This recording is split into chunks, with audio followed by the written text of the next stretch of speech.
What's up, every pony? This is your friendly creator of Harmony and Chaos, Michael Evans, VA, getting ready for another amazing live stream known as The Kingdom.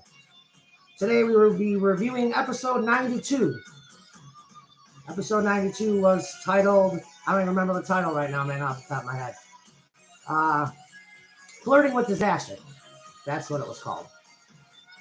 And the episode was full of surprises, Shadow being a simp, and it was completely full of just the characters being put in compromising positions as far as flirting with other characters, aka Manic, which we will cover in the live stream. This episode also had a very sus ending. Again, Shadow the Simp. Hashtag that, Chica. Shadow the Simp. Or however you want to hashtag it. Anyway, I'm at the castle. I'm getting ready to take my throne. And I'm getting ready to drop the drawbridge to let all you guys in. And before we do that, I want to welcome you all to the kingdom. Let's get this show going. I'll see you guys in a few minutes.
Hey guys, welcome to another great episode of The Kingdom.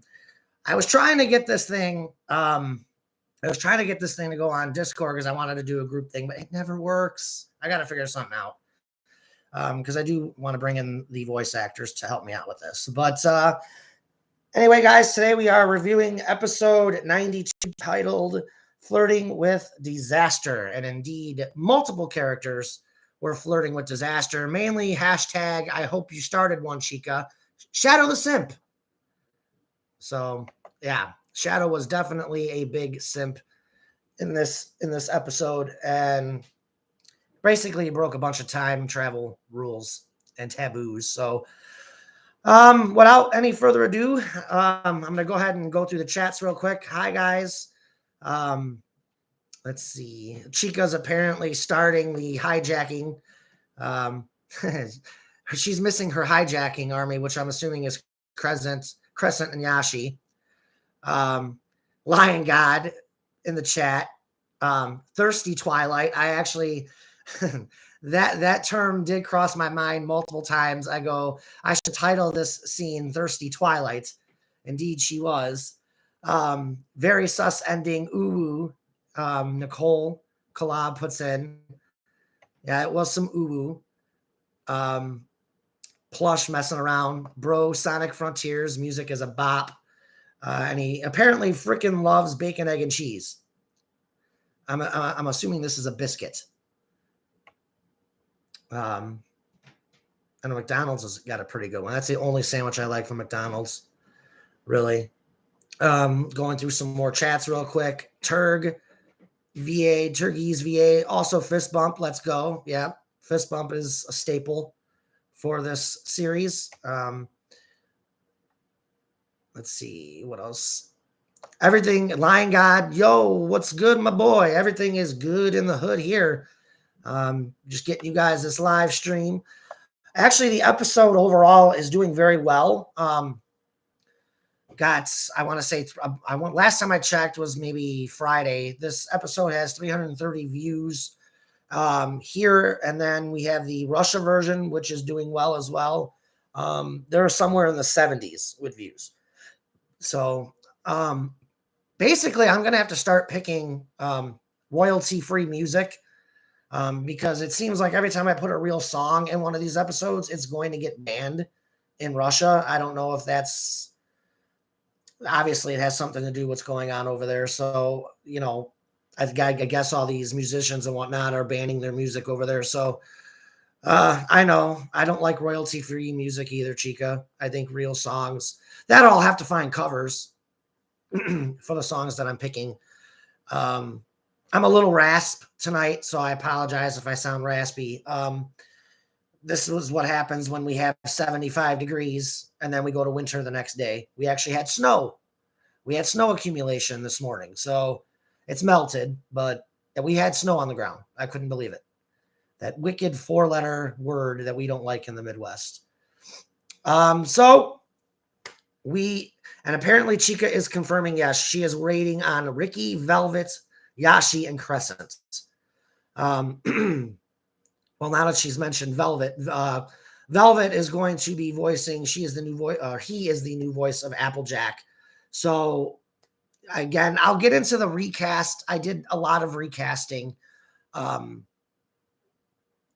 the last month or two. I'll get into that near the end of the podcast because that was something that I advertised that I wanted to discuss.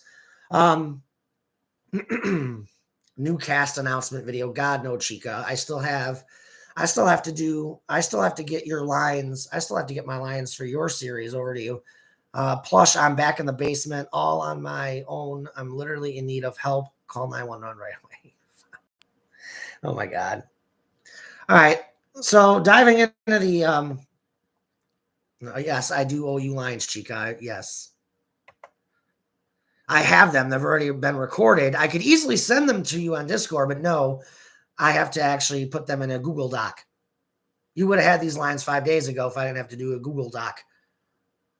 I'm not sending them in right now, Chica. I'm live. Jesus. Turkeys. Bryce Pappenbrook is here. Speaking of Bryce Pappenbrook, does anybody else watch Miraculous? I am so angry with the first 6 episodes. Me and Allie like binge watched the first 6 episodes of season 5. I honestly want to bitch slap Marinette. I literally, every episode, I just want to be, Jesus. And if those of you who do watch Miraculous, you know what I'm talking about. I just want to bitch slap Marinette. Like, for real? The love of your life just says he wants to be with you, and you're going to be, like, for real. Anyway, diving into Harmony and Chaos, we are going to start with the opening, which the first 10 minutes of the episode had to do heavily with Aeon and Sunset Shimmer. And mainly Aeon just making his acquaintance with the Sunset Shimmer of the past. It didn't start off very well. She's very confused because Aeon started giving her the history like, I am your boyfriend from the future, but you died in my timeline. So I was kind of hoping to meet you and maybe we fall in love. But Sunset's very defensive to start off the episode. She thinks that Aeon is there to kill her, that Suletta had sent Aeon to kill her. We find out that she was getting ready to run away back into the mirror realm. Apparently, Suletta was trying to get Sunset to go after Celestia again. So we pick up there, and right before we go into the opening credits, Aeon basically tells Sunset what happened about how she saved Twilight in their timeline. And Sunset is in shock by this because she doesn't like Twilight. Keep in mind, there's 7 years in the past. So that version of Sunset is not very fond of Twilight. We end the scene with Aeon asking Sunset to trust him, which, let's be honest, are you really going to trust somebody after you've just met them 5 minutes? For 5 minutes? No, you're probably not. So we kind of leave it at like a mini cliffhanger there when we go into the opening credits. So we come out of the opening credits and we go right back to Sunset and Aeon. And basically what Aeon does here now is that Aeon is just asking her for a chance. Like, look, I know this sounds crazy, but just give us a chance to work. At least give me a chance. I promise, things will work out. You just got to give me a chance. So Sunset kind of reluctantly says, okay, mainly because Aeon knows so much about her and about what she's going through. I think in Sunset's mind, Sunset thinks that Aeon can protect her, especially when she is told by Aeon, the Suletta in my timeline was killed. And we all know it was Nightmare Moon who wound up killing Suletta. So this kind of gives Sunset some hope. That and Aeon promises that he could and that he can defeat Suletta if she were to cross paths with Aeon and Sunset. So basically, that's all we're going to talk about as far as Sunset and Aeon goes for right now. The other big talking point I have on here that I wanted to talk about next is staying in the past with Shadow, Starlight, and Twilight. So the main conflict that I wanted to do here, and we heard Starlight warned Shadow in the prior episode about keeping a low profile. It's imperative that they don't meet their friends, because meeting their friends could have drastic consequences on the timeline that they're currently in, 7 years in the past. I don't think anything, but I guess you could say when you change something in the past, it is going to affect the future. Now, how I did this with, obviously, Blaze, we know that when this series started, Mobius was destroyed by the Metarex. So in Blaze's timeline, eventually, in order for the time continuum to stabilize itself, Mobius had to be destroyed. And the only thing we know from Blaze's point of view was that planet Mobius became unstable in her timeline. I guess you can say it was from the Chaos Emeralds, whatever. It hasn't really been explained per se. The only thing Blaze said was that the planet just went unstable and it wound up blowing up. That's pretty much all she said up to this point. She really didn't give a definitive reason as to why. But getting back into what Starlight was telling Shadow, she was telling Shadow, look, if we get involved with our friends here and we say the wrong thing, we could change the future of this particular reality. And we can't do that. But in order to understand what's going on here, these Shadow and Starlight have connections to these characters. So, I mean, naturally, they're going to have a hard time, trying not to be friendly or act casual around them. It's going to be very difficult. And I think Shadow did take it too far. Like, obviously, there has to be a line where in his head he has to know, okay, obviously he wasn't expecting to meet Twilight here, but before they go into the theater, they arrive in Vancouver, they're walking around, and actually it's Starlight. Starlight is the one who was having an issue to start the episode. She was very nervous to see Will. She didn't know how he was going to react. And I think that's where things get interesting, because Shadow has to now tell Starlight, look, you got to have faith in yourself. You always do this.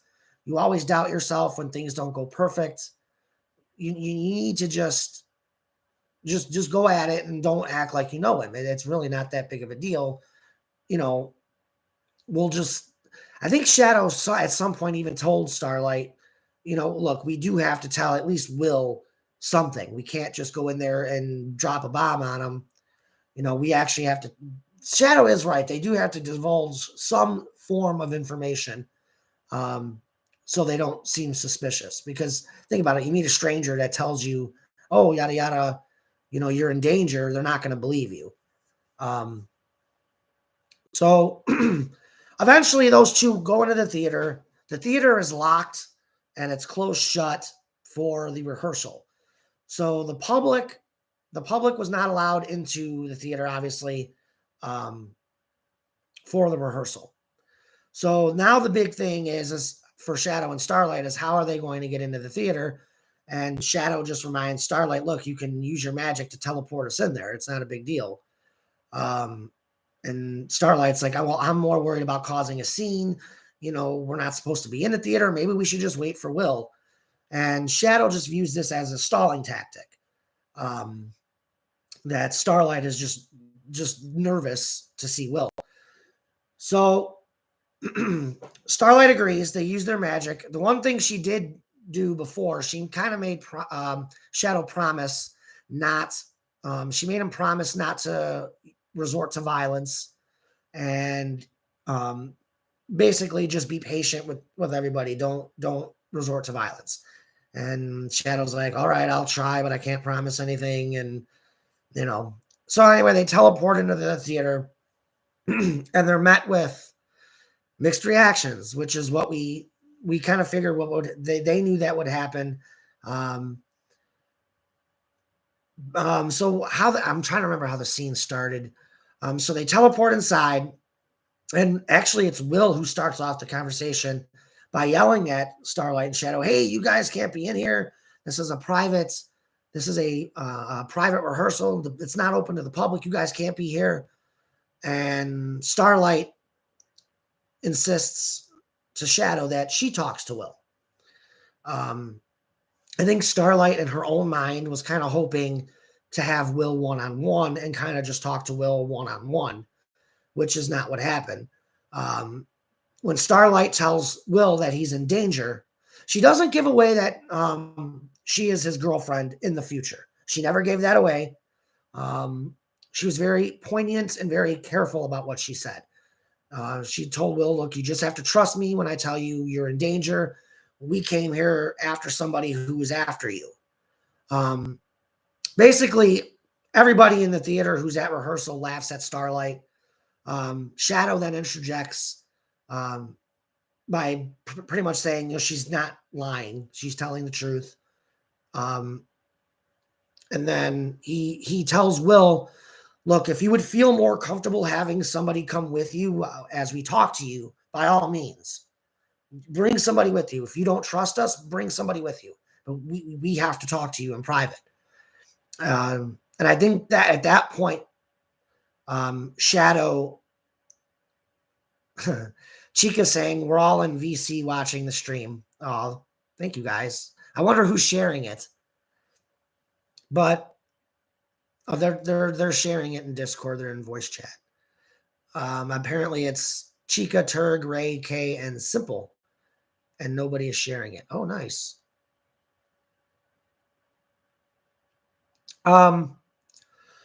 Excuse me. So as Shadow is telling Will he can have somebody, lo and behold, this is where things get really interesting. Because then we see Twilight.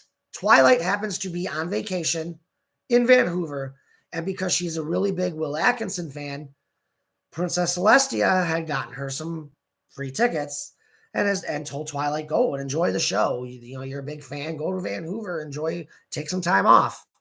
So Shadow is now in shock because they were not expecting to see Twilight. And Twilight asks, you know, if you want me to stand in, I can. I'm Princess Celestia's apprentice. I can protect you, or if you need me there, you know. And at this point, Twilight kind of sees it as an opportunity to, if there is something going on, she can report it to Princess Celestia. So Shadow being in complete shock, lets something slide. I think, oh my God. I think the first mistake Shadow did was, I think when he was addressing Will, he called Will Your Highness. So that kind of took Will aback, like, wait, you just call me your Highness? I'm royalty? So that was Shadow's first slip up, was that he spilled the beans about him being a ruler of Europony.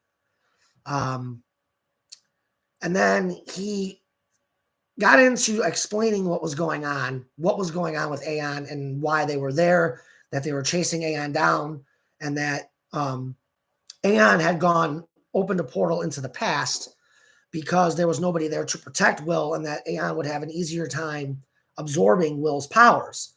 Now, keep in mind, Will was not really aware of his powers in the past. He did not, he knew about the Mark of Herc, but he thought it was all just a myth. He knows how to use some of his powers, but he was never really fully trained to tap into the God powers that he has. So he's kind of in the dark on that. The other reason that Shadow and Starlight give Simple, who's Candace? Did I say Candace? Oh, did I say? I don't know if I said Candace. Oh, so anyway, we go back into it, and I'm trying to remember where I left off now. Shadow and Starlight are explaining to them what Aeon is doing. The other reason they gave Twilight and Will was that Aeon is in the past to also reconnect with the Sunset Shimmer of that time. Twilight goes into complete shock because she thinks that Sunset is still in Tartarus for her attack on Princess Celestia and Twilight. There was reference to this in Harmony and Chaos somewhere in season 2 when the Starlight of that time attacked and was trying to steal the Chaos Emeralds. That's when her and Starlight were working together when Starlight went off the deep end over Shadow. So we kind of find out some of the history there. What Twilight didn't realize is that Sunset had served her time in Tartarus and was let free. And they continue talking, and in somehow, some way, Shadow gets into simp mode just a little bit. He gets into simp mode a little bit here, and he accidentally calls Twilight princess, which we all know that's what Shadow always refers to Twilight as, his princess. My princess. Yes, he's always referred to her as princess. So Twilight at first doesn't really think much of it. And it's not until later on in the episode where Shadow lets it slip. But the one thing Twilight is picking up on is that Shadow is being very... Power off. That was my Bluetooth, sorry. The one thing that Twilight is picking up on is that Shadow is being very... what's the right word I want to use? I want to say romantic, gushy. He's acting as Twilight said, he's acting as if he knows me. And again, so I don't remember if it was Starlight or Shadow. One of them, I'm pretty sure it was Shadow because he's in full out simp mode. Basically tells Twilight, look, we do know each other and yada, yada, yada. And then he kisses her hoof. He winds up kissing her hoof in this scene. And Twilight is in complete shock and she even says, you're acting like you're in love with me. And obviously Shadow can't really say anything. The one thing that Shadow does tell Twilight, look, if have dinner with me and I'll explain everything. Or at least I'll try to explain stuff to you so you can understand it. So Twilight kind of reluctantly says, okay. We don't really get any other further details. The scene ends with, okay, with Starlight say, okay, well, who's going to protect Will? Basically, it's left up to you guys to decide what happens. Starlight, as long as they stay in Vancouver with Will, they don't have to necessarily be together. So I will assume Starlight and Shadow go when they get their own hotel room, whatever. And we go out and we move on from there. The next big thing that really happens in the storyline is we go back into the future. We jump back into the current timeline finally. The two big next points I want to hit on is Hunter's backstory and Chaotix. Chaotix was another big focal point of the episode. One of the big things with Hunter, him and Nightshade wind up going to Canterlot. The whole reason why Nightshade and Hunter go to Canterlot is because Nightshade wants to say goodbye to Princess Luna and to tell Princess Luna, I'm going back to Europony. I'm going to run Europony temporarily while Will seeks refuge or seeks exile wherever he wants to go. I'm pretty sure Will agreed to go to Ponyville and stay at his place so he can be close to Sonic and the rest of the elements of Harmony in case they needed to protect him. So Nightshade tells Luna that's where, what's going on. During this conversation, Celestia decides she wants to give Luna and Nightshade some privacy. Hunter also obliges and decides, I'm going to give Senpai his privacy with Luna. So Celestia and Hunter leave the room. They wind up going up to Celestia's chamber. Princess Celestia has her own line of questioning for Hunter. I want to get a drink. Hold on, guys.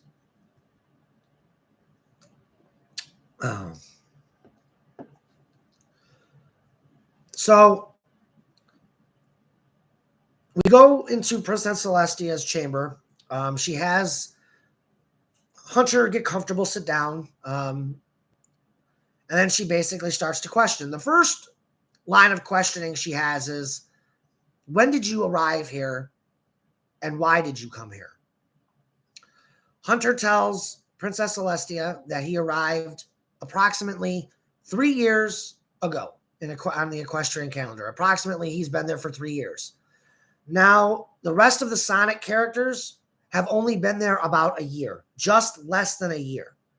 Actually, there's going to be an episode dedicated to the 1 year anniversary for the Mobians being on Equestria.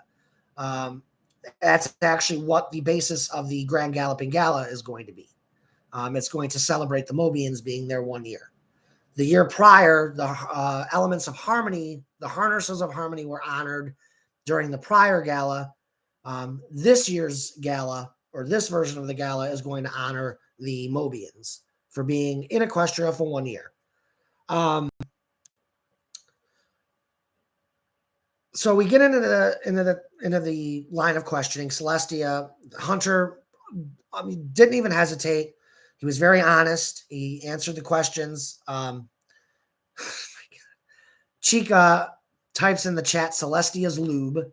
And yes, there is a part 2 that is in the gag reel. We're still waiting on Chica to do the gag reel. Chica is a very busy girl. But expect gag reels on her channel. Lion God, celebrate the boys. It's so funny. That's funny. Chica put, shut the fuck up. I'm busy as fuck. Yes, we do know. I said you're busy. You're just as busy. Yeah, you're just as busy as I am. You got your own projects to work on. You're working on a buttload of everybody else's projects, voicing. Okay, Chica put, I finished your part of the intro video. Nice. Queen Chica, who voices a ton of characters. You guys may also want to check out her channel as well, because she's doing a Danganronpa and Your Turn to Die series, which I voice in both of those projects. I do Mishima for the YTTD, and I am also Kokichi. I am Kokichi and Kazuichi for the Danganronpa part of the project. So, moving on. So Hunter answers the first question very honestly and openly, says he's been in Equestria.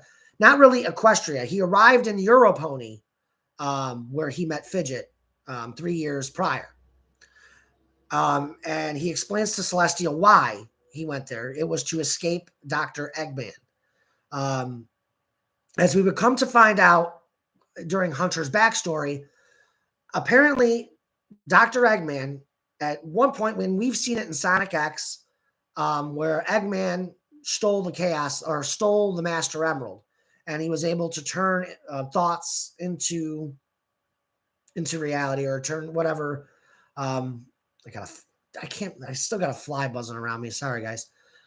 So he tells Princess Celestia, I went and saw Knuckles. Basically, Hunter tells Princess Celestia, I gave my life. I almost wound up dying, protecting Eggman from Shadow. As we would come to find out, Shadow went into a fit of rage. If we recall, you would have to go back to episode 4 of Harmony and Chaos. And in that episode, we find out the history of Starlight and Shadow. So Starlight was on Mobius. She went to Mobius. And during her time on Mobius, Eggman had captured Starlight. He didn't torture her per se or anything. But at some point, Starlight, instead of using her magic to return to Shadow, she used her magic to go back to Equestria. So what happens is Shadow told, or Eggman would later tell Shadow, I killed Starlight because she wouldn't join my team, so I killed her. So Shadow goes into a fit of rage. Hunter attempts to protect Dr. Eggman during that time, and he's nearly left for dead. Eggman could care less. He just leaves Hunter there. And it's at that point where Hunter realizes that he means absolutely nothing to Eggman, and basically decides, I'm going to leave. So he goes and sees Knuckles. Hunter knows that if he stays alive and he stays on the planet Mobius, that Eggman wasn't going to leave him alone. He was basically just going to be a target, or he didn't want Eggman to find him. So he goes to Knuckles and requests to use one Chaos Emerald so he can manipulate the Chaos energy to teleport to a new world. Hunter the Hedgehog is one of Elijah Dodorich's OCs, and one of his abilities being created from the energy of the Chaos Emeralds, he is able to manipulate Chaos energy as long as he has a Chaos Emerald. That's what Elijah explained to me with the character. So Knuckles reluctantly agrees. He allows Hunter to use the emerald to go to another world. It would just so happen the emerald sent him to Equestria. But he winds up in Europone, meets Mr. Fidget, works with Mr. Fidget. Keep in mind, Mr. Fidget during that time literally was just running. Nightshade wasn't back yet. He was still a stone statue. So basically, Fidget inherited the role of the museum, taking care of the castle, whatever Fidget was doing, and Fidget agreed to allow Hunter to stay there. Hunter, I guess, would stay in the guest house. But as a way of repayment, Hunter agreed to stay and just help Fidget take care of the castle and the castle grounds, the museum, whatever. The other thing Celestia wanted to know was the hatred or the dissension between Shadow and Hunter. And basically, Hunter told her, during his backstory, Celestia understood why now there was some backlash and why there was some tension. He assures Princess Celestia that he will not rejoin Eggman because they are aware that Eggman is on his way. So she's basically just more worried about Hunter falling under Eggman's control. He tells Celestia, I had that microchip removed. I found out where the microchip was, and I just had it removed, so he can't even track me anymore. So, and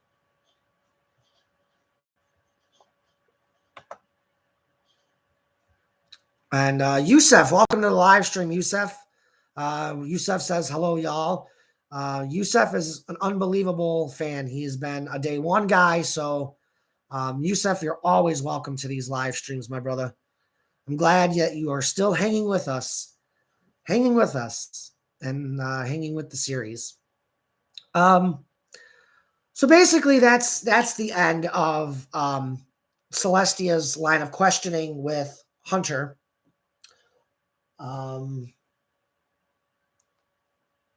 He basically answered all of her questions. The other big thing is Chaotix. Chris, in the prior episode, agreed to bring Chaotix back to Ponyville to meet and reunite with the rest of their friends. So they get back in Ponyville, and they're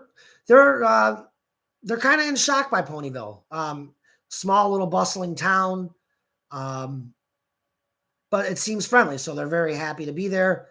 The first person from Mobius, the first being they see from Mobius, Sonic.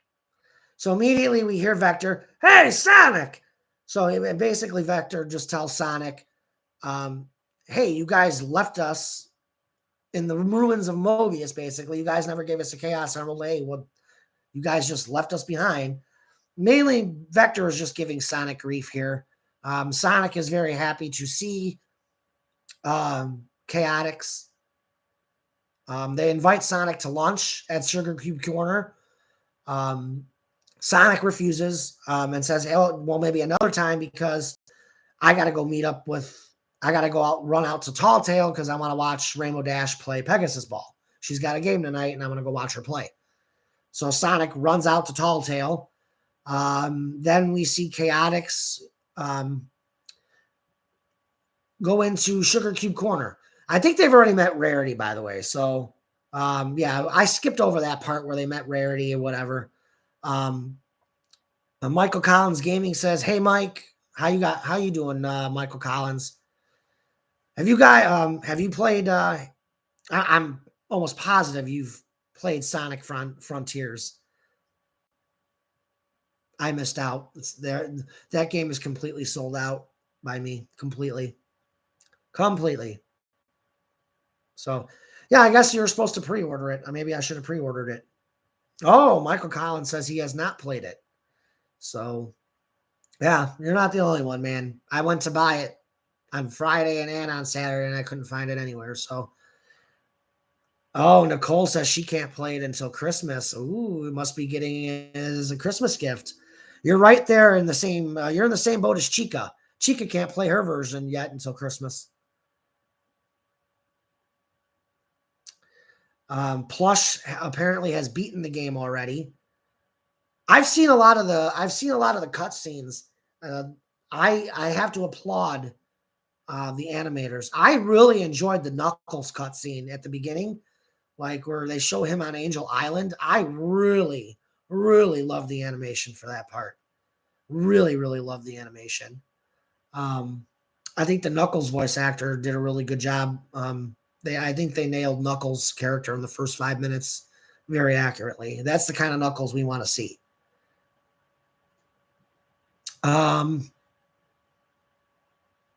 Turg says he loves Sonic Frontiers.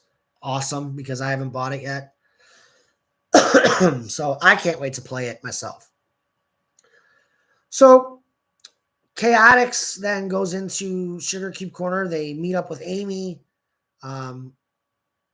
Amy is very busy, to say the least, because Pinkie Pie is still very upset over Manic leaving her.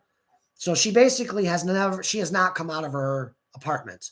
And we know she lives behind Sugar Cube Corner or upstairs or whatever the case is. She lives in the apartment that's connected to Sugar Cube Corner. So Amy basically, the scene here is basically them just reuniting, them talking. The big basis here is the conversation Amy has with Chris. The conversation was over Manic. Like, hey, did Manic come back with you? Chris said, no, Manic seems pretty serious about staying in Manhattan. He stayed back to look at more apartments, and he's watching over Chaotix Spaceship. God, my voice is raspy. Ugh.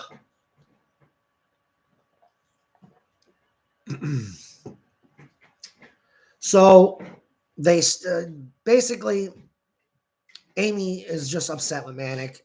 Same as with Tails. She was like, well, maybe eventually Manic will come to his senses and come home.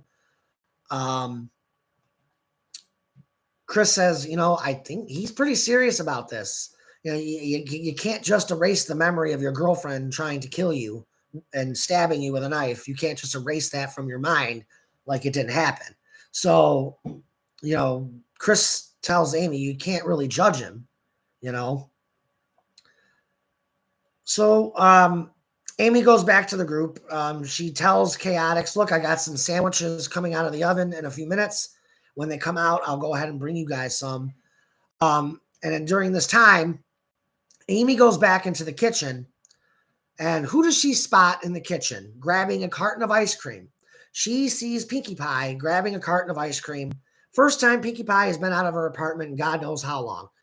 Amy immediately jumps down Pinkie Pie's throat and says, look, how dare you come into this kitchen and take company ice cream, knowing full well that I'm by myself and have been by myself for the last week running this place by myself while you're in there crying and you have the audacity to come out here and take ice cream from the company refrigerator.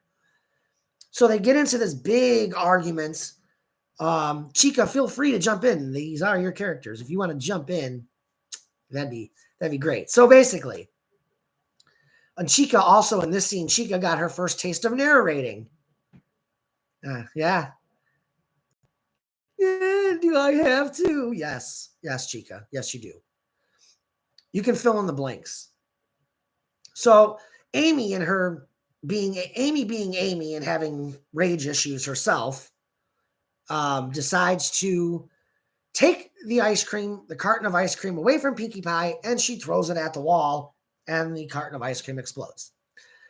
And then Amy really, really lays into Pinkie Pie. Why do you keep calling me a bitch, Chica? Jesus Christ, you're not being very nice. That's because you are a bitch. You're something else, but I'm not going to say it on this stream. Yeah, Plush. Plush, yeah. Get on her. Stop swearing.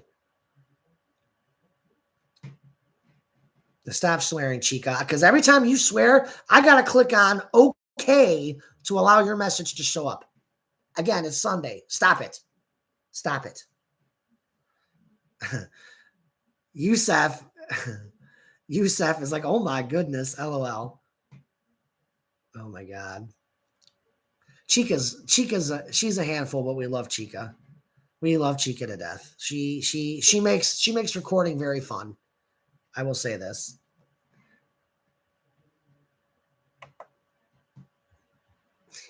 Well, she said she was going to hijack the stream, and they've been hijacking. They're low key hijacking. Chica, where's my pay? Says Turgis VA. I agree. Where's the pay? But then again, Chica can turn around and say the same damn thing to me. Where's my pay?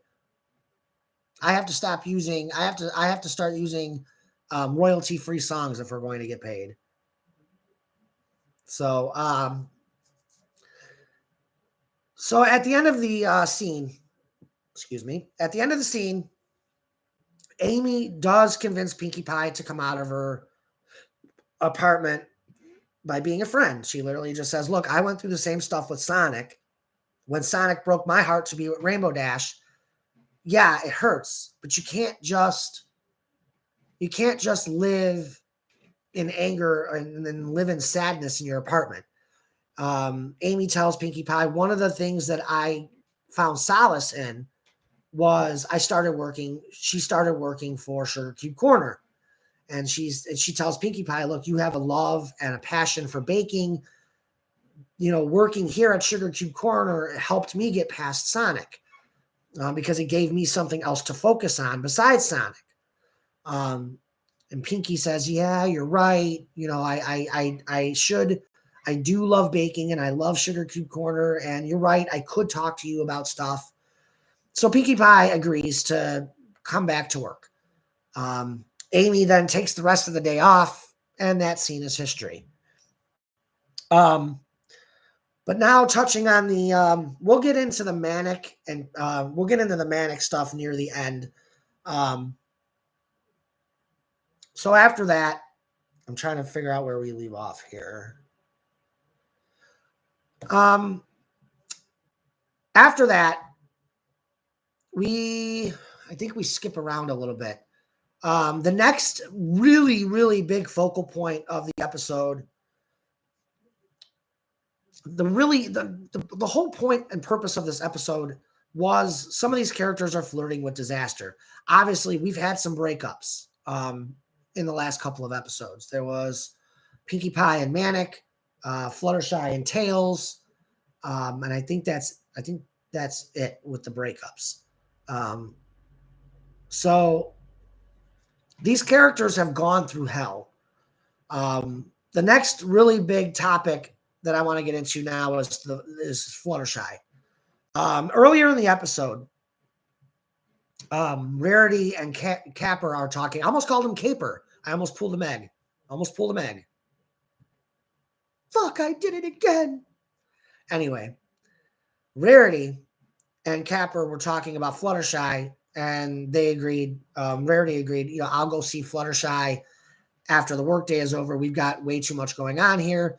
I can't, we're in gala season. I can't really afford to leave the boutique during business hours. So I will go later. So we get to the scene where Rarity and Capper go to Fluttershy's cottage to talk some sense into Fluttershy, and basically just to check in on her, because just like Pinkie Pie, she's kind of kept herself in seclusion, in a very depressed state, after she lost Tails. So Rarity and Capper get to Fluttershy's cottage. Fluttershy answers. Now, this is where things get interesting, because Rarity went from checking on a friend to going straight into business mode, which, is probably not the best thing to do when you're there to comfort a friend. So Fluttershy during the scene tells Rarity to basically go fuck yourself. I'm not coming back to work. So she says she wants to go back to what she was passionate about, and that was taking care of animals, taking care of her animal sanctuary. She wants to go back to what her first love was, and that was taking care of sick animals. Rarity, of course, gets very upset by this. She literally tells Fluttershy, look, I hope those fluffy furballs pays your bills, and all this other stuff. And the scene gets a little heated between Fluttershy, which we haven't seen Fluttershy get overly heated with anybody in anything. So to see Fluttershy really lay into Rarity, I think a lot of us actually kind of enjoyed Fluttershy letting Rarity have it. I know watching the episode in the chat, a lot of people loved seeing Rarity get her shit smashed in verbally by Fluttershy. Basically, Fluttershy tells Rarity, look, I'm not coming back. I'm going to take care of the animals, and that's it. Rarity tells Fluttershy, look, why don't you have Tails take care of the animals? He was already taking care of them for you while you were working for me. Why don't you just keep Tails on, just pay Tails? Rarity was under the assumption that the vet clinic is paying Fluttershy to take care of the animals, which they are. They're not paying her a lot. So Fluttershy just tells Rarity, no, I'm not going to do that. Tails agreed to take care of the animals while we were together so I could come work for you. He did that as being a good boyfriend so I could work for you. So the scene gets a little out of hand, and by the end of it, Rarity and Fluttershy kind of come to an understanding by the end of it. But let's see, I'm checking the chat again. Actually, let me scroll up. I'm gonna get back into the chat here because you guys are blowing it up here. Let's see. Yusef, rest in peace, Tailshy. Yes, it's sad that those two broke up. I think we all loved Tailshy. They were a very sweet couple, but again, we'll get into Tails more as we get more into the live stream, because there is, we do get Tails' point of view finally during this episode as well. So we'll get into the Tailshy aspect from Tails' side in a few minutes. Michael Collins Gaming, I think Tails was a victim, to be honest. Yes, I agree with that. I think Tails was a victim as well, mainly because Tails did not retaliate. Fluttershy was legitimately trying to kill Tails. Not only was she trying to kill him, she was torturing him in that scene. She was kicking him, punching him, throwing him through bookshelves. She kicked him down a flight of stairs. And if that wasn't enough, she picked him up and she threw him to a glass coffee table as the icing on the cake.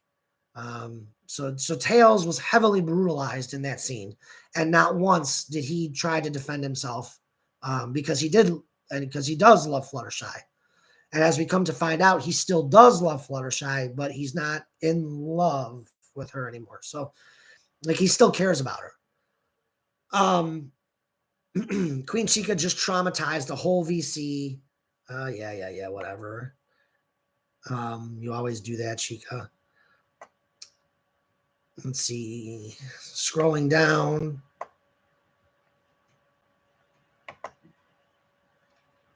There's another question.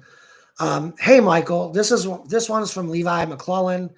Hey, Michael, who do you think would win a fight? Kratos from God of War with the Blade of Olympus, or Super Alicorn's Shadow? You know what? I can't comment on that because I've never played God of War. So I don't know. I'm gonna go ahead and say Super Alicorn Shadow just because he is ridiculously strong. If anybody can answer that question for Levi or give an opinion in the chat, by all means. I have never played a God of War game. Never in my life. So I am sorry, Levi, I cannot answer that question, but I'm being honest. Nicole Kala, I feel really bad for Fluttershy. I do too. It's unfair what's happened to Fluttershy, but we'll get into that. Like I said, we'll get into Tails aspect more as we get through the live stream, as we near the end of it. Ace Plush, Sonic is funny. Yeah, Sonic is funny. That's it. I'm caught up on the chat now. So we get to the end of the Fluttershy Rarity scene. By the end of it, Rarity and Fluttershy have made peace. Rarity tells Fluttershy, okay, I respect your decision. And they just leave it at that. Michael Collins Gaming, I get that they were brainwashed, but it still does not excuse their behavior. Yeah, it's rough because, you know,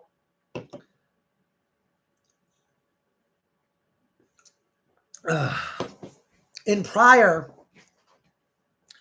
season 2, we see Twilight. You guys remember what happened to Twilight. King Sombra attacks Twilight violently at her castle, and he winds up shooting the black magic into her unicorn horn, and she falls under Sombra's spell. Now, the thing to remember here, the difference between Twilight and the rest of the cast and the rest of the Harnessers of Harmony is that Twilight has Alicorn magic. So in some way, shape, or form, she is able to fight off Sombra's magic because her magic is more powerful than Sombra's. So in some shape or form, she is able to fight it off at times. Now, ponies like Fluttershy and Tails, ponies like Fluttershy and Pinkie Pie are just regular Earth ponies. They have no magical ability whatsoever. So they literally have succumbed completely to the dark magic of the elements of nightmares. And there's nothing they can do to fight it off. Nothing. They're completely corrupted. So in a sense, I guess you can excuse their behavior, but I think there is that moment where you can argue that point where it doesn't excuse their behavior because we actually see Pinkie Pie and Fluttershy during their fits of rage and their fits of psychotic behavior while they were under the dark magic. We do see them acknowledge their significant others as being significant others. And so they know full well that they're attacking loved ones. They don't care. They've allowed the dark magic to completely take over them. So in a way, I do agree with that. It does not really excuse their behavior. And we'll see why. So we're jumping back into the episode here. We're going to jump back into the past. We already know that Sunset Shimmer and Aeon are on their way to Vancouver. They're on a train. They're on their way to Vancouver. The reason they decided to take a train is because they don't want Shadow to sense them coming. Levi McClellan, have you thought of what Twilight and Shadow's kid would be called? I have. I already have the name picked out. The hard thing for me is trying to find a pony that I can use. I may actually have to get with Noba Kiwi. Noba may actually have to make me some child art. She may actually have to draw me Twilight and Twilight's baby. Again, we don't know if Shadow's the father, but we'll just say Twilight and Shadow. Actually, you know, at some point in season 4, that's going to get answered as well. I gotta hit itch water in my ear. I'm looking at my phone because I have notes. So we go back into the past, 7 years into the past. Twilight and Shadow this is where I'm going to type this in the chat. I'm going to type this into the chat. So we get into this part, and yeah, that's where we are. This is where he really starts to become a simp. Big time simp. They're having dinner. Shadow is somewhat late, a little bit, I'm sure. Starlight tried to talk him out of it. I think that's why he was late. He said, I'm sorry, I'm late. I had to take care of something. That something was probably, we didn't see it, but we can assume it was Starlight trying to talk Shadow out of it. Shadow arrives, and he finds Twilight hiding her face behind the menu because she's blushing, and she really is nervous and doesn't really want to look Shadow in the eye right away. Shadow takes the menu down, and they start having a conversation. Shadow immediately tells Twilight, look, I know you're nervous. I could tell by your little giggle and that you're hiding your face. You're acting shy. They start just having your basic conversation. And again, Shadow lets the princess line slip. Again, he calls Twilight my princess. And Twilight is immediately like, okay, like, you know, why do you keep calling me that? And Shadow lets it slide where he says, in my time, I'm just not used to seeing you without your wings. I'm not used to seeing you not having wings. That's the only difference. Twilight immediately asks, and what am I, a Pegasus in your timeline? And Shadow goes, no, you're so much more than that. And then he tells Twilight, think about it for a minute. And that's when it hits Twilight that, holy shit, I'm a princess? In the future, I'm a princess? So, like, she freaks out. She goes into full Twilighting mode where she's hyperventilating, get her a fucking bag. That's the only thing she didn't have was a bag. So she starts hyperventilating, and Shadow has to tell her, you know, calm down. You know, you're a great princess. Don't ever doubt yourself because you're incredible. And then he goes in, then he proceeds to tell Twilight everything. And Lion God says, get the fucking bag. I agree. Twilight needs her bag for hyperventilating. She's full out Twilighting. So Shadow tells Twilight everything, tells her everything, that she's the princess of friendship. He doesn't necessarily tell her how they meet, but at this point, Shadow's also told her that they're engaged and that they're having a baby. Twilight, of course, is completely just shocked and floored by it. And then we start to see Twilight flirting back a little, where she starts to flirt back with Shadow.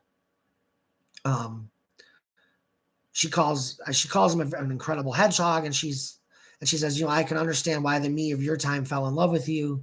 And they just basically, at that point, Shadow and Twilight are just having a normal, I can't say they're having a normal dinner, but they basically are. The whole point of that scene was Shadow spilling the beans about everything, which we all know as he broke pretty much every time travel rule you can think of there. Levi McClellan, well, Shadow has basically destroyed every timeline that exists or has existed. And it's funny you mention that because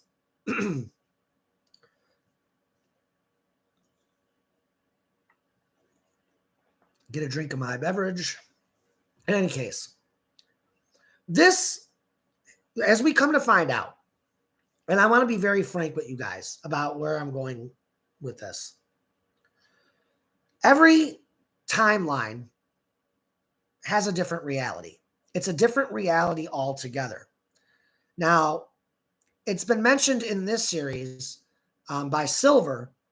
When he found out that the ponies were from Mobius, he flat out said, look, no ponies ever existed on our planet in my timeline. We never even heard about this. Mainly because it was covered up so well, there's no remnants left of the Equestrian Empire in Silver and Blaze's timeline. They left nothing.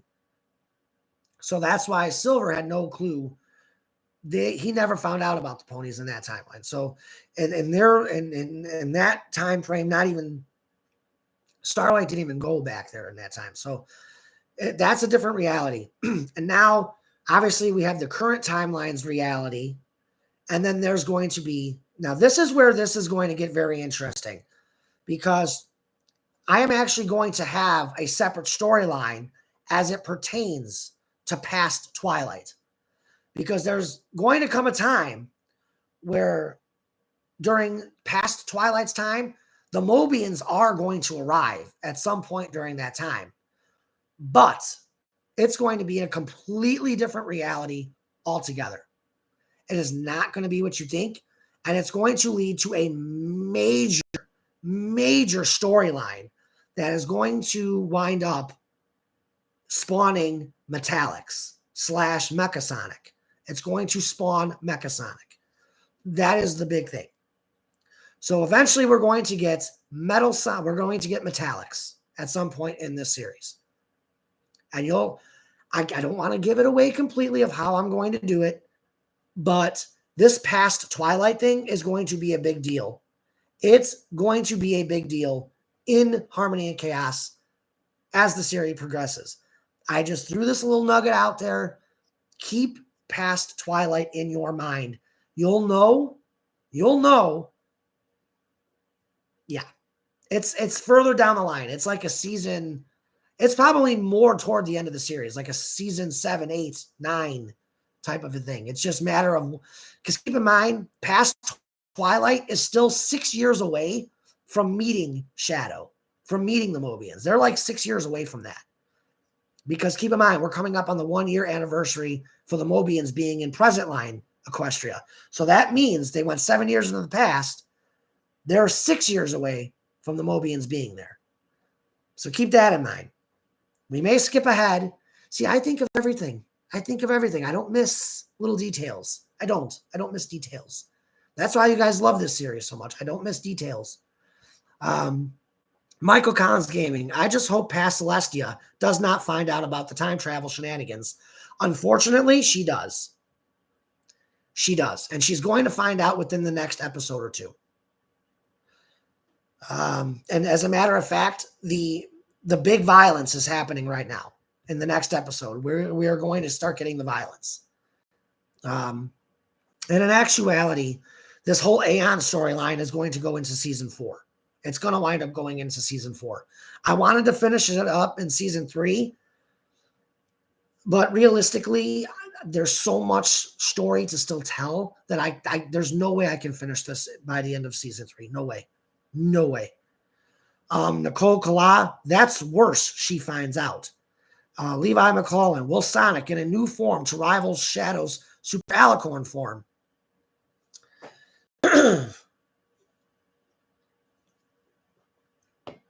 I don't want to give that away. I have been thinking about that more, about Sonic. And there's something about Shadow. You're going to find out here in the next 2 episodes. Within the next 2 episodes, Shadow no longer needs the Chaos Emeralds. We're going to leave it at that. Shadow does not need the Chaos Emeralds anymore.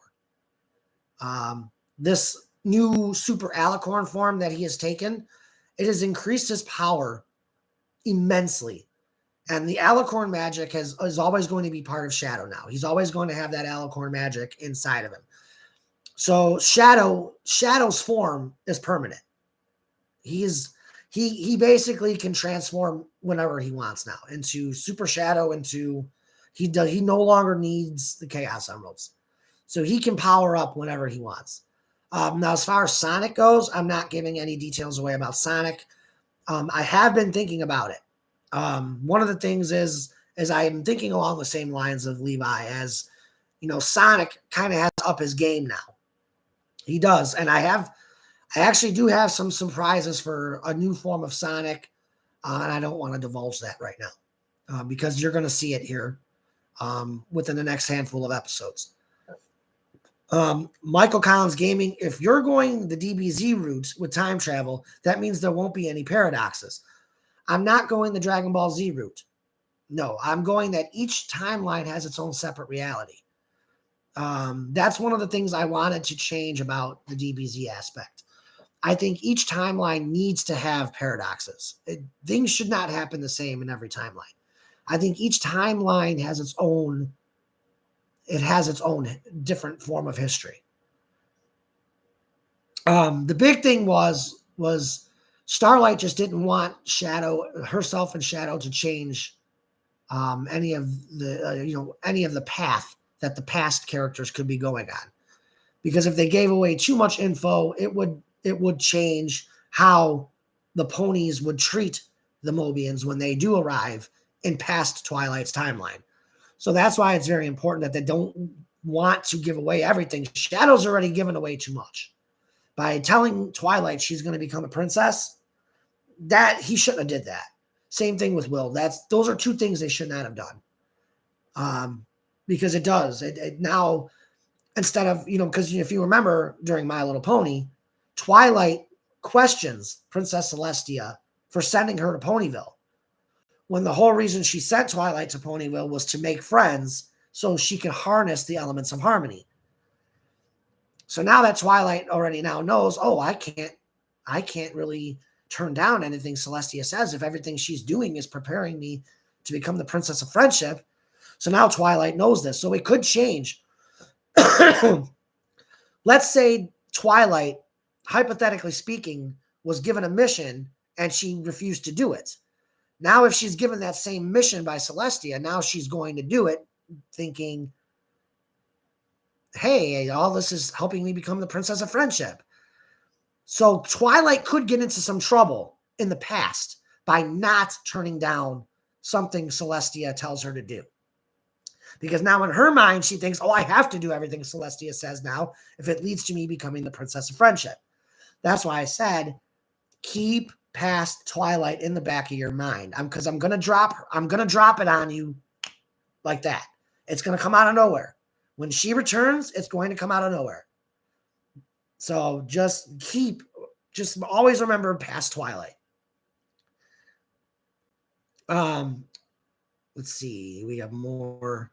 Holy crap, I missed a lot. Okay, so Queen Chica, Turg and Nox are ready for fight scenes. Yeah, we're going to get into those, and they're going to be very intense. As we go into the season finale and into season 4, it's going to get nasty. Queen Chica, Simple, and Crescent are dying. Ray VA, who's the father? I'm not divulging that. Nope. That's a spoiler. No spoilers. Sorry, Ray. Queen Chica, Harmony and Chaos killed the VC. I'm sure it did. You have a way of killing the VC with Harmony and Chaos, Queen Chica. And you traumatize people. Why do you always show them the love scenes? I don't know. Yusef, I agree. This reminds me of Time Splitters, Future Perfect. Levi McClellan, so Shadow will basically be like Fleetway, since Sonic doesn't need the Chaos Emeralds to go super, except for Sonic not being in control while being in his Fleetway form. I'm trying to remember what you said. No, basically Shadow has got so much power now, thanks to the Alicorn magic. He's going to be able to transform into Alicorn Shadow randomly. He does not need the emeralds anymore. It's going to be it's an interesting take on it. I think I'm going to put a limitation on it. I don't know how yet. I think Shadow has to have enough power. He can't. I don't think I'm going to have Shadow just be able to transform into Alicorn Shadow. I think that's something he's going to have to build up towards, or if he doesn't have enough energy, he can't do it. So I don't know. I haven't figured out the kinks to that yet. But there's going to be limitations on Shadow's power because he is that powerful. Let's see. Yusef, wrong show, Ray. That's the Maury show, LOL. That's referring to the Who's the Father comments. Oh, my God. Apparently, Turg thinks that Sonic is secretly the father. Oh, boy. That would be pretty interesting, though. Sonic would have some explaining to do, as would Twilight. I think that would be the one time Twilight should fear Rainbow Dash. What? That son of a bitch! I can't believe him! Sonic cheats on RD. What? And I can't believe you cheated on me with Twilight. What the hell is wrong with you, Sonic? You piece of... Never mind. We're not going to get into that. All right. So, oh, man, I've lost control of this live stream. Not surprised. Not surprised. You guys make me lose control of my live streams all the time. Michael Collins Gaming. Wait, didn't Sombra knock up Twilight? Again, it's a possibility that Sombra knocked up Twilight. It's between Sombra and Shadow. It's between those two being the father. Because Shadow banged Twilight first, and then the very next day, Sombra banged Twilight when they got married. So, yeah, it's kind of a race. Quote unquote. It's a race to Twilight's. I can't believe I'm going to say this on live. It's a race to Twilight's egg. We'll leave it at that. I can't believe I actually said this during a live stream. Oh my God. Now even the live stream is sus as fuck. We didn't get into sus enough ending to the episode. We need a sus live stream to go with it. Well, we knew it was going to get sus. Come on. We knew it was going to get sus.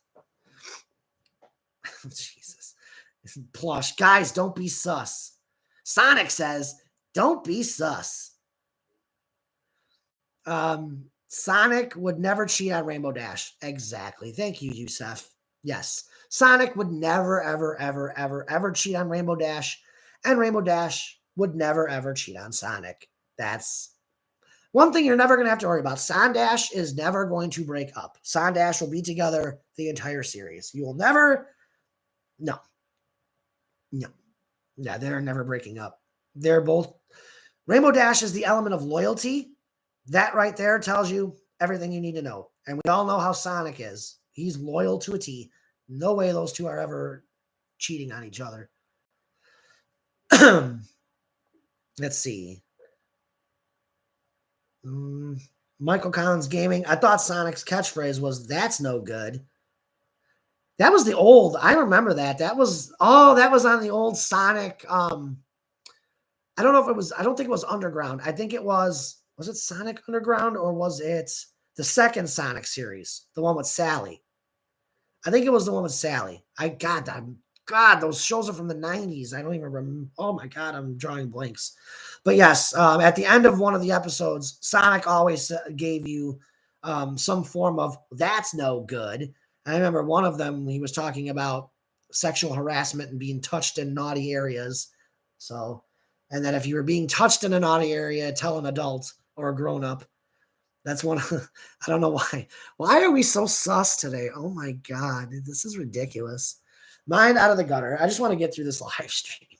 Jesus. And for those of you who don't know, my boyfriend is sitting on my couch all the way over there. So, he's got to sit through all this. He's trying not to laugh his butt off. Okay. Levi says it was The Adventure of Sonic the Hedgehog.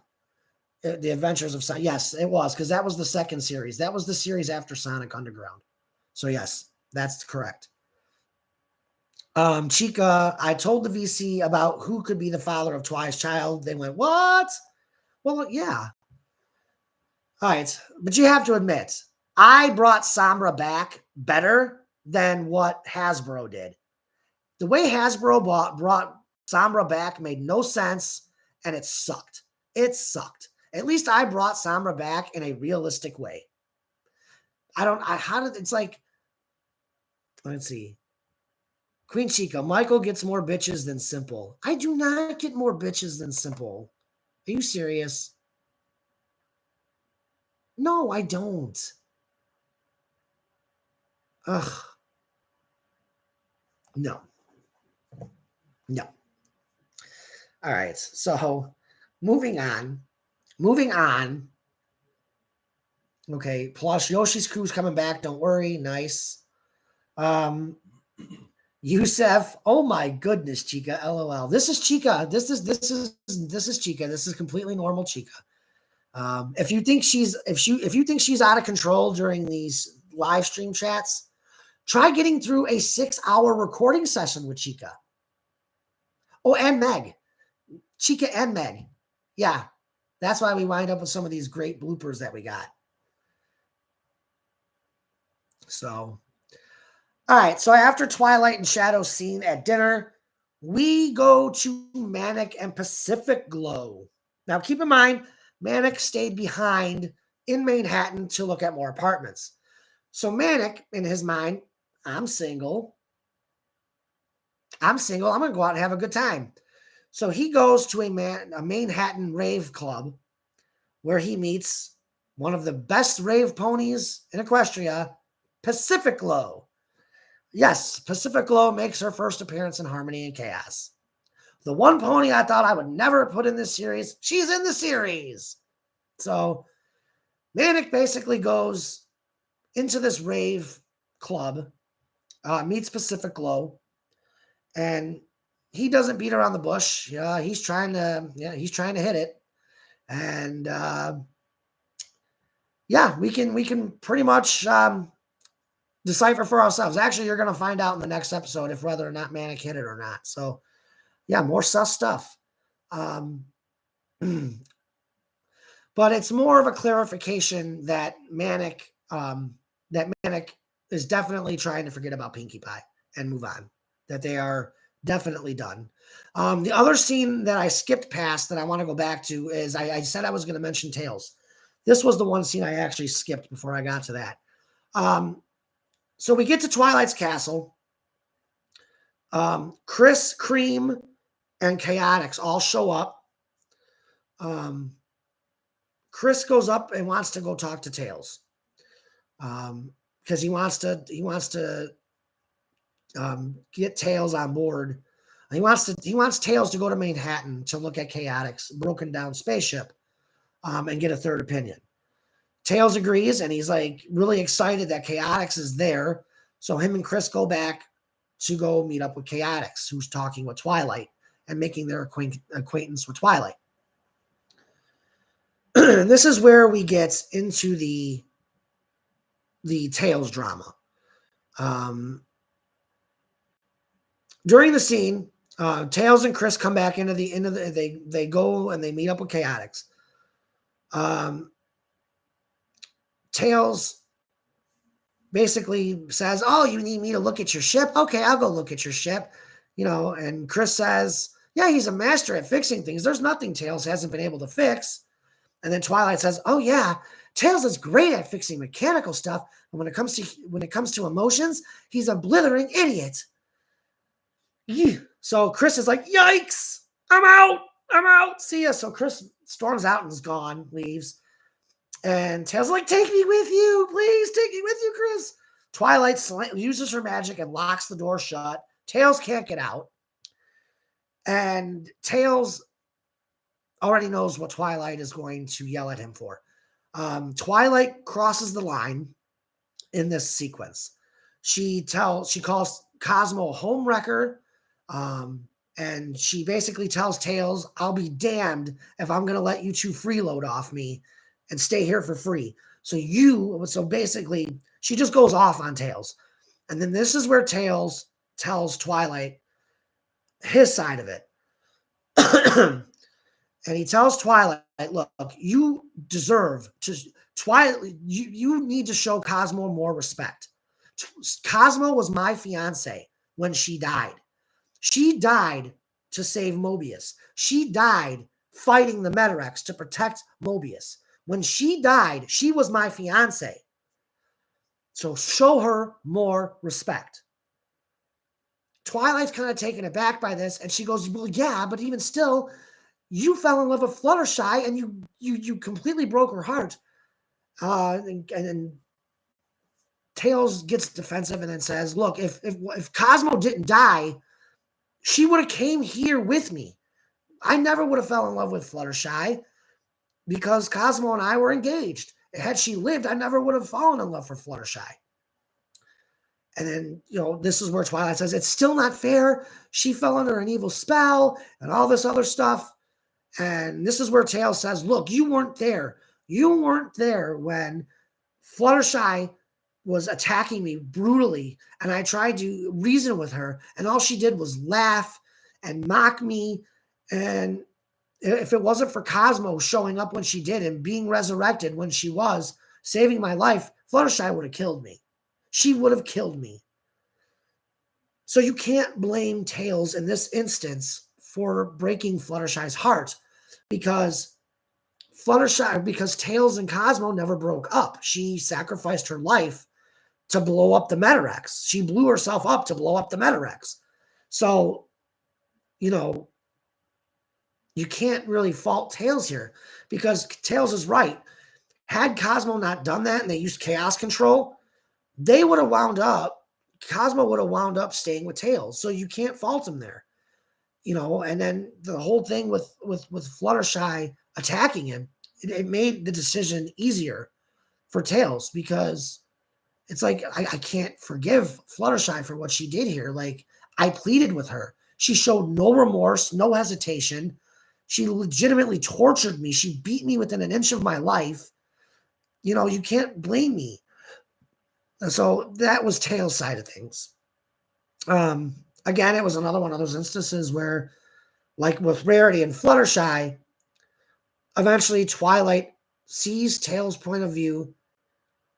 I don't want to say she agrees with it, but she understands what Tails is going through because Twilight herself, being under Sombra's control, knows what it's like to be under the influence of dark magic.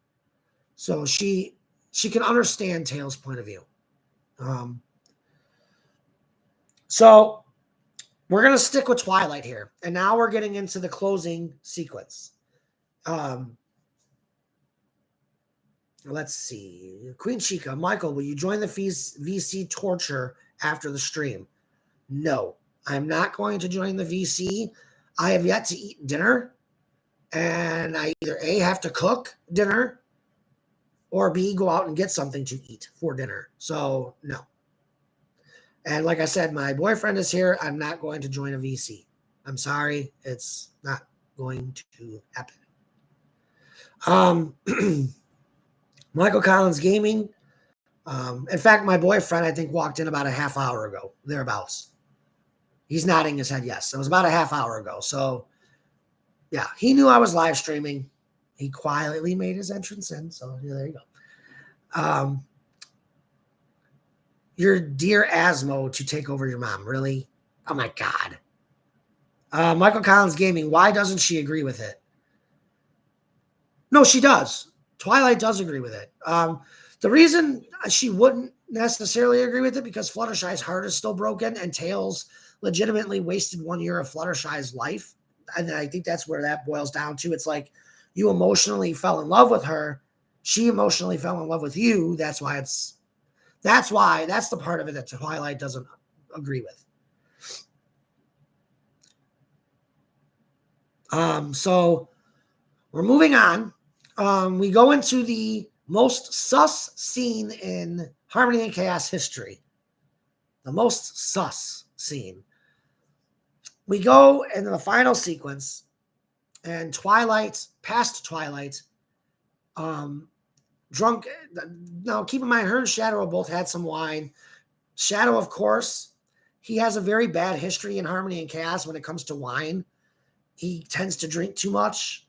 And when he does, he gets into A, a lot of trouble, and B, it's very funny, and C, he always manages to find himself in some pretty awkward positions when he gets drunk. So Shadow being a gentleman, I'm going to be nice. Oh, no, I'm not. Shadow being a simp decides to walk Twilight back to her room in his drunken state. He's a gentleman simp, I guess. So anyway, they say goodnight. They're in the process of saying goodnight, whatever. Twilight asks Shadow if he wants to be her date to the opening night of the play.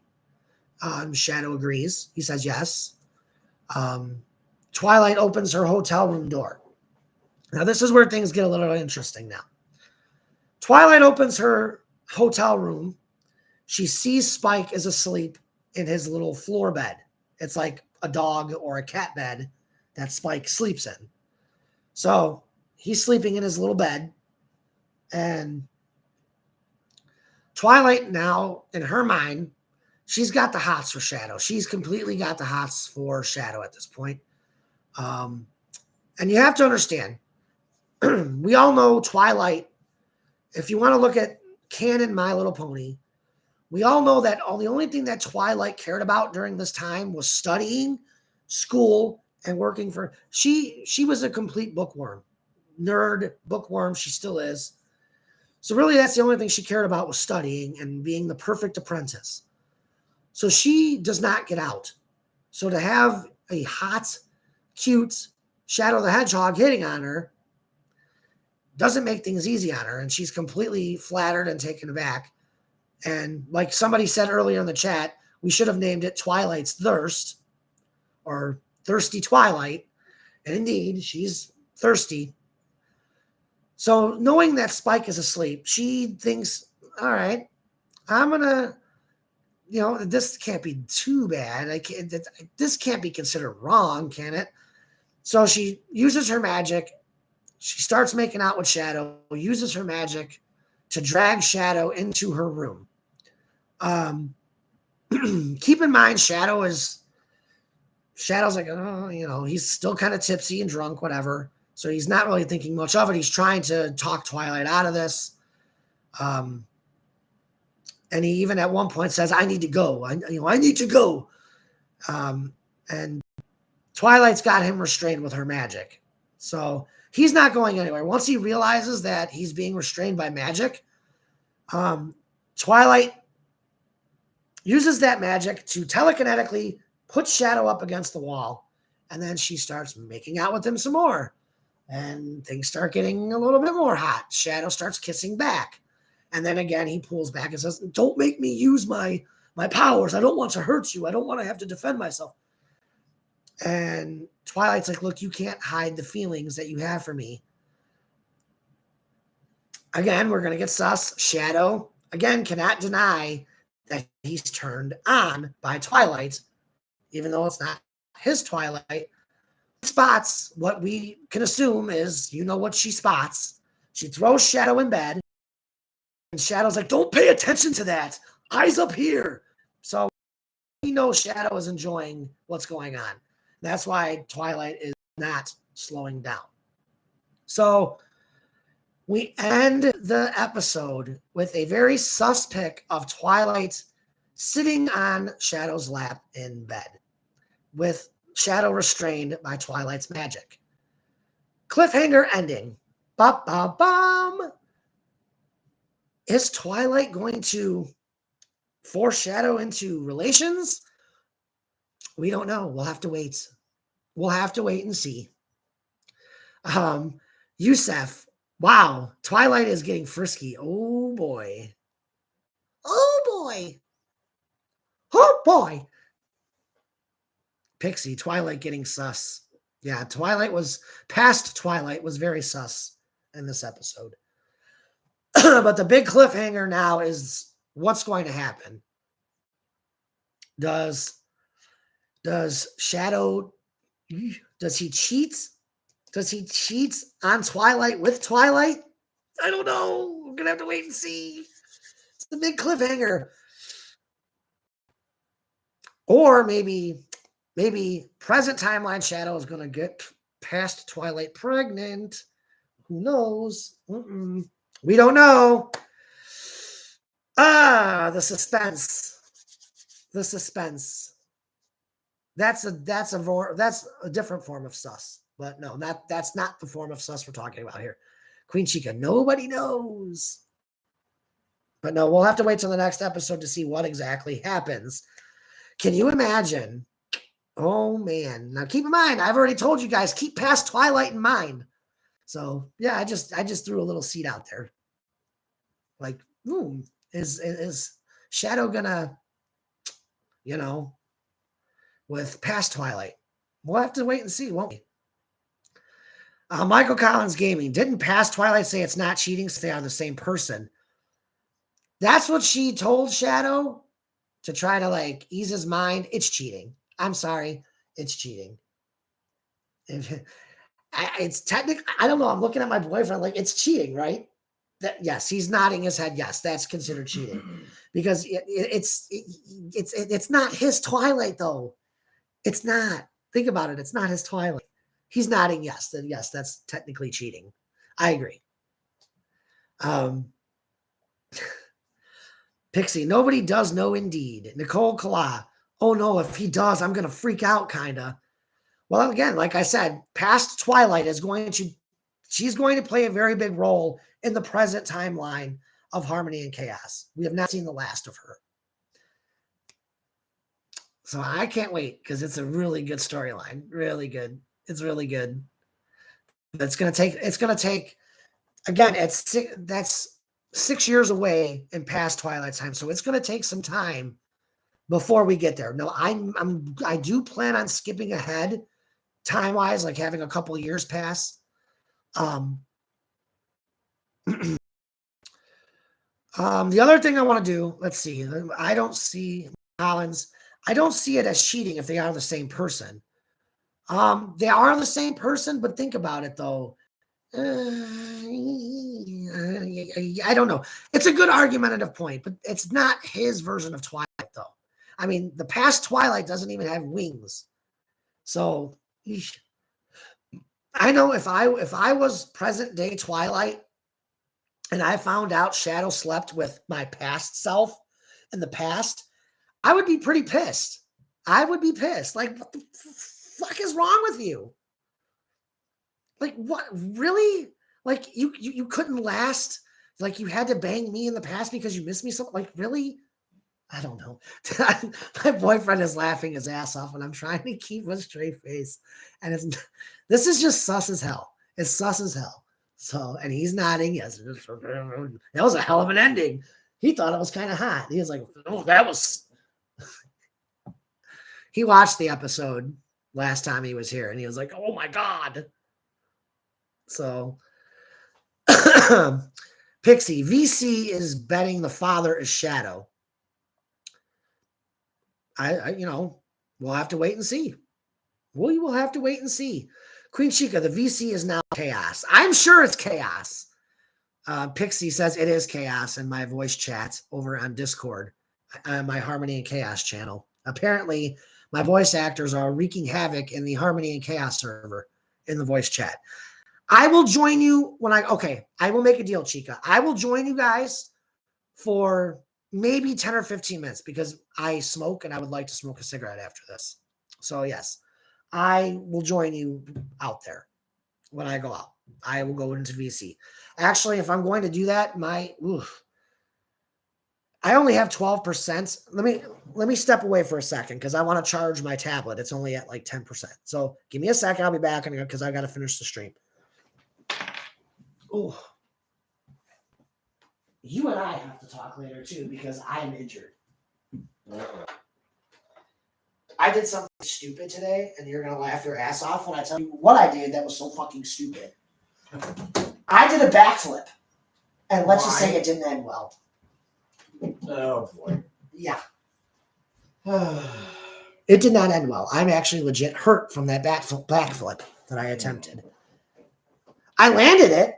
I just didn't land properly. I can't believe at 38 I did a backflip. Unbelievable. Unbelievable. On the floor, like from the floor, did a backflip. At 38. I would kill myself if I did that. It hurts. I got hurt doing it. The things my daughters make. So, okay. Yes, I legitimately did a backflip. And I hurt my ribs. Yeah.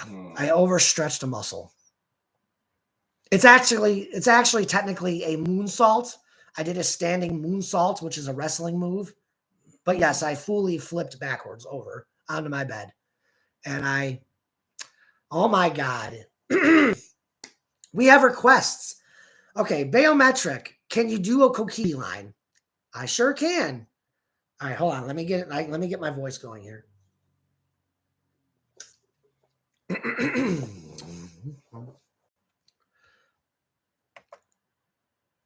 All right, I'm going to go ahead and do a Kokichi line.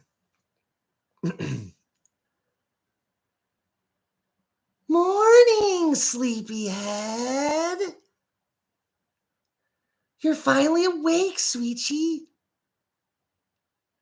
Was that good enough?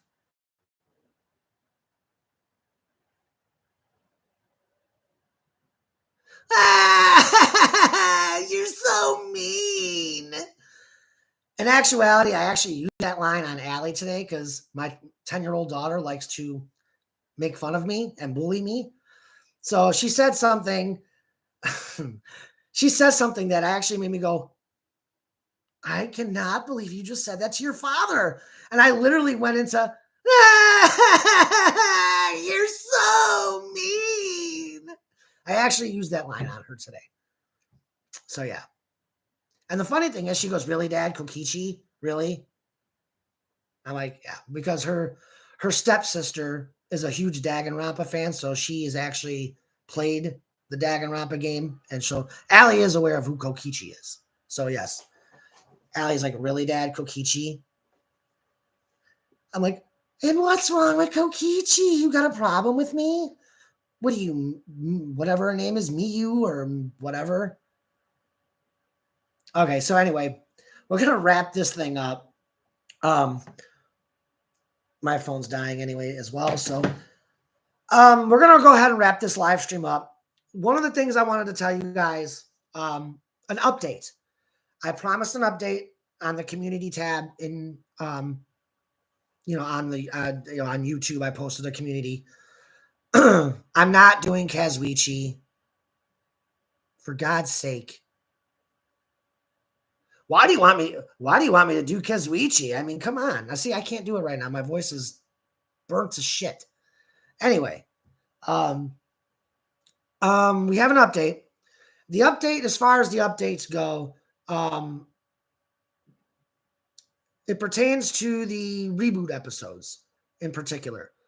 I am almost done putting the first episode together. The cast and I will start voicing season 1. We will start voicing the season 1 episodes. The very first season, the very first episode of Harmony and Chaos is actually going to premiere during the season finale of Harmony and Chaos for season 4. So what we'll do is we'll go ahead, we'll watch the season 3 finale. I will premiere the season 3 finale once I figure out what the time is on the episode. We'll premiere the season 3 finale. And as soon as the season 3 finale ends, I'm going to go ahead and premiere the very first episode of Harmony and Chaos as a reboot. And then you guys are going to start getting reboot episodes. That'll be the only thing we get. I am going to take a minimum of 1 year off. So after season 3 ends, we are going to go 1 full calendar year at least before we get into season 4 of Harmony and Chaos. So there will be no new episodes for 1 year after season 3 ends.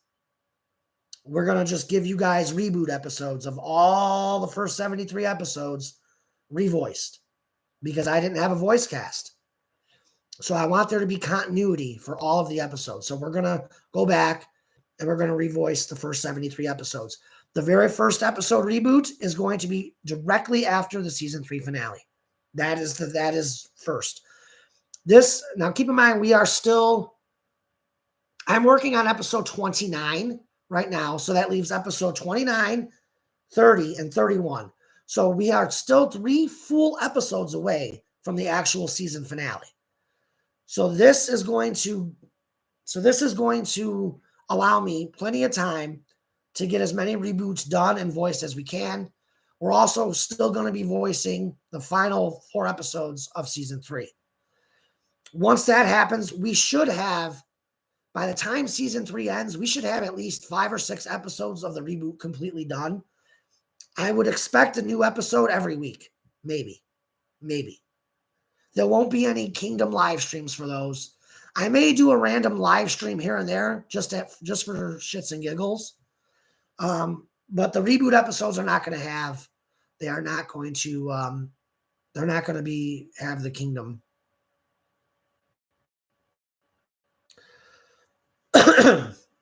Ray VA, how many episodes are out total? Right now, I am working on episode 93. There are 92 episodes. So like this live stream was reviewing episode 92. Right now there's 92 episodes on my YouTube channel. I'm going to make a separate folder or a separate playlist for the reboot episodes. And that's basically it. As far as I'm going to go with that. Ray is in shock. Ray VA is in shock. Oh my God, 92. Never mind. Holy cow. We're only revoicing 73 episodes. The first 73. Mainly because after episode 73, I stopped writing the series in Microsoft Word. So I have the first 73 episodes in Microsoft Word saved. So I'm able to go back and copy and paste the entire scripts for the first 73 episodes into Microsoft PowerPoint. So that's why it's just the first 73. It's meant to be. It's also to help the cast kind of to get into tune to what's going on with the series. It also adds characters. The theme song isn't even the same during original season 1. But that's it. The last thing I want to make reference to before I sign off on this live stream, casting changes.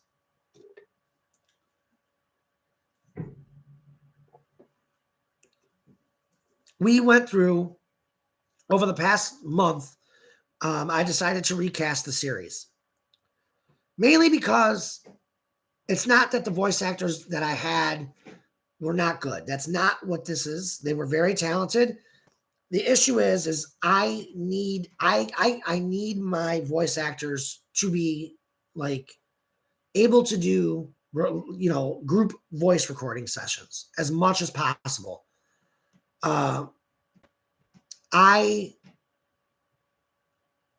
It's very hard with the schedule that I work at my job for me to have to go through 500 voice files and put them into an episode. I can't do that.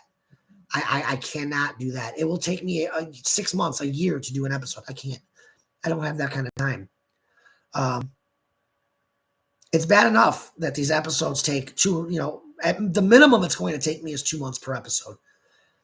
And that's me like trying to use as much time as I have free time wise to work on the episode. So, and I don't have that. Like I have used more sick time in 4 months at my current job than I did in 11 years at my prior job. I have taken that many mental health days just for my own mental health. So, we went through a recast mainly to make it easier on me. And just make it easier in general. I want people who want to be part of the series and can make it to these recording sessions. Because that was one of the things I said, look, I'm not going to send lines every time. When some of the voice cast would never respond to me. They were never active in the server. There was at least 2 or 3, and I'm not mentioning names, they were never ever active in the server ever. So me seeing that, I'm like, I need voice actors who are going to be present, who come into the server, talk, hey, what's up, what's going on with the series. That's basically it. Some of the recasts, you guys saw Velvet's. I think Velvet was in the chat earlier. Velvet is the new Applejack. Nox, I definitely thought I saw Nox. Nox is going to be the new voice of Blaze. Turgey's VA. I definitely saw him in the chat. He is voicing Silver. And the funny thing is he's going to do Bryce Papenbrook Silver because Turg is canon by Bryce Papenbrook, which is how we got into the whole miraculous discussion earlier. Kat, she is an incredibly amazing Queen Chrysalis. Just wait till you hear what she sounds like as Queen Chrysalis. I cannot wait for you guys to hear her as Queen Chrysalis. Unbelievable. It will make you guys cringe. It's so frighteningly good. So anyway, guys, that's all I got. I'm going to get the hell out of here because I got a boyfriend who's waiting. And apparently I need to jump into the freaking chat and I need to eat something. Go ahead, Chica. Give me shit for not eating. All right, guys. That's all we got for the kingdom. I hope to see you guys next time. And I pray, I say this every time, I pray it doesn't take me 4 months to bring out the next episode, because if it does, I'm not going to be happy. Anyway, guys, I love you guys. Thanks for joining me live. A great live stream. I have fun with you guys. Before I get on out of here, I want to wish you guys, I don't know if I'm going to do live stream during the holidays. We'll see. But I want to take this time to wish you guys, at the very least, a happy Thanksgiving. Be safe. Have fun with your families, guys. Happy Thanksgiving. And I'm pretty sure I'm going to do at least a holiday live stream. We'll have to see. But bye, guys. Thanks for joining me. Until next time, guys. Peace.